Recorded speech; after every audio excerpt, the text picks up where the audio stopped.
Assalamualaikum warahmatullahi wabarakatuh. Perkenalkan, nama saya Riki Hadiana dengan NPM 112111370. Saya mahasiswa dari Universitas Teknologi Digital. Di sini saya akan memaparkan salah satu materi tentang tata kelola perusahaan dan tanggung jawab sosial untuk memenuhi evaluasi akhir semester dengan dosen pengampu Bapak Agus Alamsyah SHMM. Di sini saya akan memaparkan materi tentang etika pemasaran. Etika pemasaran adalah prinsip-prinsip dan standar moral yang memandu perilaku bisnis dalam aktivitas pemasaran. Etika pemasaran melibatkan penerapan nilai-nilai etika dalam proses menciptakan, mengomunikasikan, dan menyampaikan produk dan layanan kepada konsumen. Ini mencakup berbagai aspek seperti iklan, promosi, penentuan harga, riset pasar, distribusi, dan layanan pelanggan. Selanjutnya ada pengertian etika pemasaran, yaitu prinsip-prinsip moral di balik operasi dan regulasi pemasaran. Tanggung jawab sosial seorang manajer pemasaran meliputi pengembangan program pemasaran dan meningkatkan kesadaran dan penerimaan ide-ide dan praktek-praktek sosial. Selanjutnya ada prinsip etika pemasaran. Yang pertama, kejujuran merupakan prinsip etika pemasaran yang menekankan bahwa perusahaan harus memberikan informasi yang akurat dan lengkap tentang produk atau jasa yang dijual, serta tidak menipu pelanggan dengan cara apapun. Yang kedua, itu harus punya integritas. Perusahaan yang memiliki integritas tidak akan menggunakan praktek yang tidak etis untuk mengambil keuntungan atas kompetitor, seperti memfitnah atau mengeluarkan informasi yang tidak akurat tentang produk kompetitor. Yang ketiga, harus transparansi ya. Perusahaan yang transparansi pasti akan memberikan informasi yang jelas tentang bagaimana produk atau jasa tersebut dihasilkan atau disediakan, serta bagaimana perusahaan mengelola dampaknya terhadap masyarakat dan lingkungan. Yang keempat, tentunya harus ada tanggung jawab sosial. Komitmen perusahaan untuk memberikan sumbangsi kepada masyarakat seperti melalui program-program kemanusiaan atau kemitraan dengan organisasi sosial. Selanjutnya ada pentingnya etika pemasaran ya. Jadi kita harus tahu ini pentingnya etika pemasaran itu. Yang pertama, membangun kepercayaan. Membangun kepercayaan dari konsumen terhadap perusahaan dan produk yang ditawarkan merupakan tujuan utama dari etika pemasaran. Yang kedua, mempertahankan reputasi.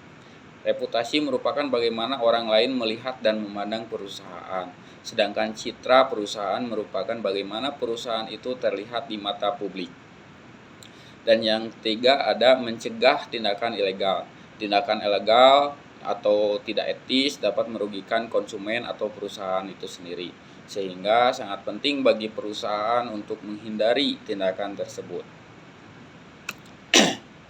Selanjutnya ada ruang lingkup etika pemasaran.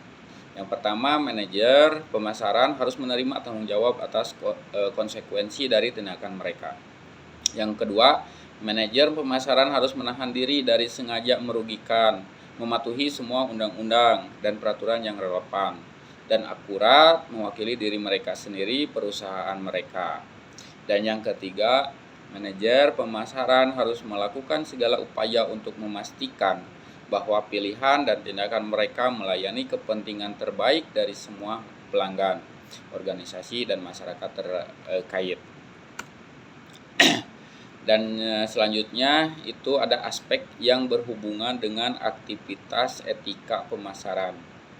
Itu ada 10 ya. Yang pertama itu ada iklan dan promosi. Contohnya menghindari klaim yang menyesatkan atau tidak benar tentang produk atau layanan. Yang kedua, menyediakan informasi yang jelas dan lengkap dalam iklan dan promosi tersebut. Yang ketiga, tentunya harus ada kesopanan ya, menghindari konten yang ofensif, tidak senonoh atau diskriminatif dalam iklan dan promosi. Yang kedua, ada penetapan harga. Contohnya, menentukan harga yang adil dan wajar tanpa memanfaatkan ketidaktahuan konsumen. Yang kedua, mengungkapkan semua biaya dan biaya tambahan yang terkait dengan produk atau layanan. Jadi yang ketiga, menghindari praktek-praktek penipuan seperti penetapan harga yang menyesatkan atau diskon palsu. Kita harus menghindari ya. Yang ketiga itu ada riset pasar. Contohnya, melakukan riset pasar dengan cara yang etis dan tidak manipulatif. Terus melindungi informasi pribadi konsumen dan menggunakan data mereka hanya dengan izin. Harus izin konsumen kalau mau menggunakan data pelanggan. Yang keempat itu distribusi, yaitu contohnya memastikan bahwa produk tersedia secara adil dan tidak ada diskriminasi terhadap segmen pasar tertentu. Yang selanjutnya memastikan bahwa produk yang didistribusikan aman untuk digunakan. Yang kelima ada pelayanan pelanggan. Contohnya menanggapi keluhan dan pertanyaan konsumen dengan cepat dan efektif. Selanjutnya memberikan informasi yang jujur dan jelas kepada konsumen. Terus menyelesaikan masalah konsumen dengan cara yang adil dan etis. Yang keenam ada pengembangan produk. Contohnya mempertimbangkan dampak lingkungan dari produk dan memilih bahan dan proses yang ramah lingkungan. Terus selanjutnya mengembangkan produk yang aman untuk digunakan oleh konsumen. Yang ketujuh itu ada kemasan dan labeling. Contohnya menyediakan informasi yang akurat dan jelas tentang produk, termasuk bahan, kandungan, dan tanggal kadaluarsa. Terus menggunakan kemasan yang dapat didaur ulang atau ramah lingkungan. Yang kedelapan, tanggung jawab sosial. Contohnya melakukan aktivitas pemasaran yang juga memberikan manfaat sosial kepada komunitas. Terus mempertimbangkan dan menghormati nilai-nilai budaya dan sosial dalam semua aktivitas pemasaran.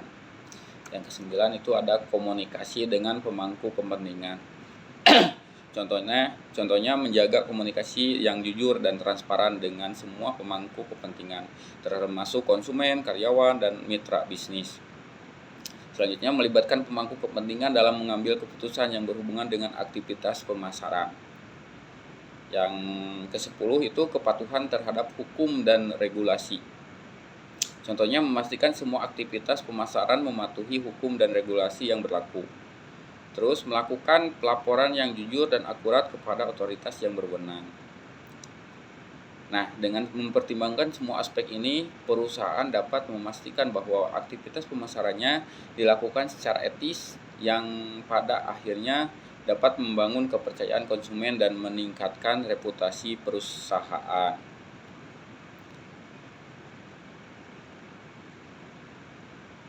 Nah, itu selanjutnya materi langkah-langkah menerapkan etika pemasaran. Etika pelaksanaan sepanjang 3 tahapan proses perencanaan memungkinkan perusahaan untuk menentukan karakter dan citra publik. Sebuah rencana pemasaran adalah cetak biru yang komprehensif yang menguraikan upaya pemasaran secara keseluruhan organisasi. Proses pemasaran dapat diwujudkan dengan menerapkan bauran pemasaran dan derajat keberhasilan berdasarkan langkah-langkah tertentu. Yang pertama itu mempromosikan etika dalam tahap perencanaan. Contohnya misi perusahaan harus didefinisikan dalam hal melayani pelanggan dan memenuhi kebutuhan mereka daripada tujuan perusahaan seperti membuat uang paling banyak. Contoh, semua kegiatan pemasaran IBM yang didukung oleh filosofi layanan pelanggan. Yang kedua, mempromosikan etika dalam tahap implementasi. Tahap implementasi melibatkan penempatan strategi pemasaran dalam tindakan dengan menggunakan bauran pemasaran, harga, promosi, produk, dan flash. Setiap perusahaan akan mendasarkan rencananya pada kebutuhan rinci pelanggan dan strategi yang dipilih untuk memenuhi kebutuhan tersebut. Dan yang ketiga adalah mempromosikan etika dalam tahap kontrol. Berhati-hati terhadap invasi privasi sementara mendapatkan data. Pemasar harus menghormati hak-hak pelanggan mereka untuk anonimitas atau bahkan untuk tidak berpartisipasi. Yang selanjutnya ada hal-hal tidak sesuai dengan etika pemasaran. Yang pertama, menutupi kelemahan produk. Yang kedua, melebih-lebihkan kemampuan produk. Yang ketiga, memanipulasi perasaan konsumen. Yang keempat, tidak menyampaikan informasi yang benar. Yang kelima, mengecoh konsumen dengan meniru fitur produk lain. Nah, ini harus jauh-jauhi ya, hal-hal tidak sesuai dengan etika pemasaran. Kita harus jauh-jauhi dengan 5 ini.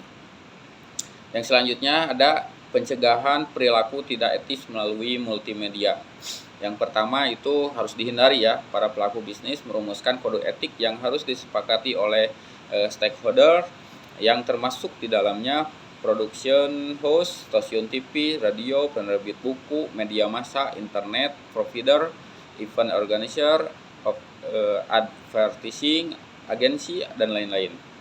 Yang kedua itu pemerintah pusat mencoba untuk memandu pembentukan kultur melalui kurikulum pendidikan, perayaan libur nasional, dan mengendalikan dengan seksama media massa, organisasi sosial, dan tata ruang kota. Yang ketiga, media massa harus memberikan informasi yang aktual dan terpercaya serta menjadi sarana untuk menghibur sumber informasi dan edukasi bagi masyarakat. Yang keempat, wartawan harus mematuhi kode etik jurnalistik yang dapat membantu wartawan untuk menentukan yang salah dan benar, baik atau buruk, dan bertanggung jawab atau tidak dalam proses kerja kewartawanannya. Mungkin sekian presentasi dari saya. Mohon maaf bila ada salah kata. Wabillahi taufiq wal hidayah. Wassalamualaikum warahmatullahi wabarakatuh.